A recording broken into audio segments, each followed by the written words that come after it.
Hoy sigue habiendo mujeres que sufren violencia psicológica, violencia verbal, violencia física, violencia sexual.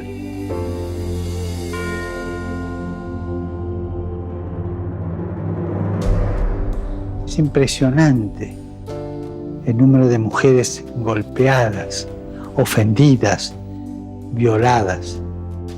Las distintas formas de malos tratos que sufren muchas mujeres son una cobardía y una degradación para toda la humanidad, para los hombres y para toda la humanidad. Los testimonios de las víctimas que se atreven a romper su silencio son un grito de socorro que no podemos ignorar.